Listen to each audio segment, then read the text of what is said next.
ലോക്സഭാ തെരഞ്ഞെടുപ്പിലെ പോളിംഗ് കുറവിൽ ആത്മവിശ്വാസം പ്രകടിപ്പിച്ചെങ്കിലും കെപിസിസി നേതൃത്വത്തിൽ ആശങ്ക തുടരുകയാണ്. ബോധപൂർവം ചില കേന്ദ്രങ്ങൾ വോട്ടിംഗ് ശതമാനം കുറയ്ക്കാനുള്ള പ്രവർത്തനം നടത്തിയെന്ന് എഐസിസി ജനറൽ സെക്രട്ടറി കെ.സി. വേണുഗോപാലും മുൻ പ്രതിപക്ഷ നേതാവ് രമേശ് ചെന്നിത്തലയും ആരോപിച്ചു.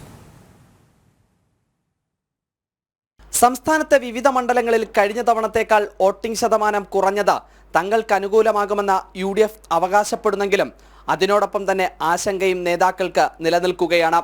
UDF ശക്തി കേന്ദ്രങ്ങളിൽ പോലും വോട്ടിംഗ് ശതമാനത്തിലുണ്ടായ കുറവ് ആശങ്കയ്ക്ക് ആക്കം കൂട്ടുകയാണ്. വോട്ട് ചെയ്യാനെത്തിയവർക്ക് വേണ്ട സൗകര്യങ്ങൾ ഒരുക്കാതെ ബുദ്ധിമുട്ടിച്ചുവെന്ന് AICC general secretary K C. Venugopal പറഞ്ഞു. ഞാൻ മനസ്സിലാക്കിയിടത്തോളം പല മണ്ഡലങ്ങളിലും ഒരുപാട് പേര് തിരിച്ചുപോയി വോട്ട് ചെയ്യാതിരുന്നിട്ടുണ്ട്. ഇലക്ഷൻ കമ്മീഷന്റെ ജോലി എന്താണ്? അവർ ബ്രാൻഡ് അംബാസഡർമാരൊക്കെ എന്തിനാണ് വെച്ചത്? വോട്ടിങ്ങിൽ പരമാവധി ആളെ പങ്കെടുപ്പിക്കാനല്ലേ? ആ പങ്കെടുപ്പിക്കാനുള്ള ഒരു മിനിമം സൗകര്യമെങ്കിലും ഇലക്ഷൻ അതോറിറ്റീസ് ചെയ്തു കൊടുക്കണ്ടേ?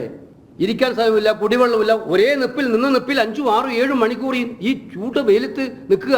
വൈകുന്നേരം ആകുമ്പോൾ ഇരുട്ടുമായി. എത്രമായിട്ടുള്ള ഗുരുതരമായ അനാസ്ഥയാണിത്. കേരളത്തിലെ ചരിത്രത്തിൽ ഇതുപോലെ ഇലക്ഷൻ നടത്തിയിട്ടില്ല.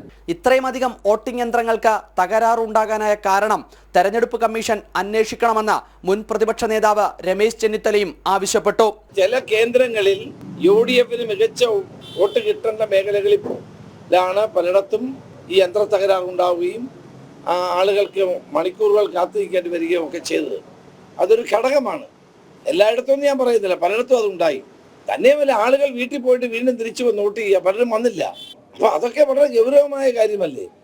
ഭംഗിയായി തെരഞ്ഞെടുപ്പ് നടത്താൻ കഴിയുന്ന ഒരു സംവിധാനം കേരളത്തിൽ നിലവിലുള്ളപ്പോൾ എന്ത് പറ്റി എന്നുള്ളത് അത് അന്വേഷിക്കേണ്ട കാര്യമാണ്. വോട്ടെടുപ്പ് കഴിഞ്ഞെങ്കിലും കഴിഞ്ഞ തവണത്തെ സീറ്റ് നിലനിർത്താനാകുമോ എന്ന ആശങ്കയിലാണ് കോൺഗ്രസ് നേതൃത്വം. ജനം, തിരുവനന്തപുരം.